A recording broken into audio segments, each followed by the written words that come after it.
దేశవ్యాప్తంగా క్రిస్మస్ సంబరాలు అంబరానంటుతున్నాయి. ఢిల్లీ నుంచి గల్లీ దాకా ఎక్కడ చూసినా శాంతా సందడే కనిపిస్తోంది. పలువురు ప్రముఖులు, రాజకీయ నాయకులు క్రిస్మస్ శుభాకాంక్షలు తెలిపారు. కశ్మీర్ నుంచి కన్యాకుమారి వరకు చర్చిలను అందంగా ముస్తాబు చేశారు. లైట్ల కాంతుల్లో చర్చిలు వెలిగిపోతున్నాయి. అన్ని చర్చెస్ లో తెల్లవారుజాము దాకా ప్రార్థనలు జరిగాయి. పలుచోట్ల ప్రత్యేక కార్యక్రమాలు నిర్వహించారు. క్రిస్మస్ ట్రీలను అందంగా తయారు చేశారు. రంగురంగు కాగితాలు, నక్షత్రాలు, చిరుగంటలు, గాజు గోళాలతో అందంగా అలంకరించారు. క్రీస్తు నామస్మరణ, ప్రత్యేక ప్రార్థనలతో చర్చిల్లో ఆధ్యాత్మిక వాతావరణం కనిపిస్తోంది.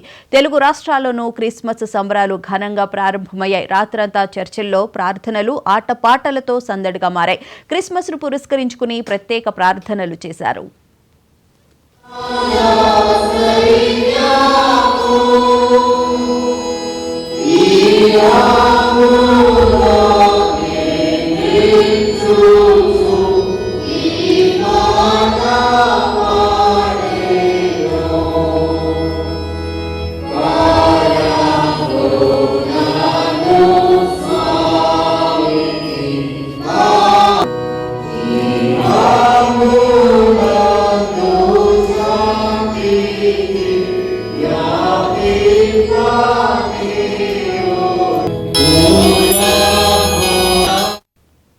ఆసియాలోనే రెండో అతిపెద్ద చర్చిగా పేరుగాంచిన మెదక్ క్యాథడ్రల్ చర్చిలో క్రిస్మస్ వేడుకలు అంగరంగ వైభవంగా ప్రారంభమయ్యాయి.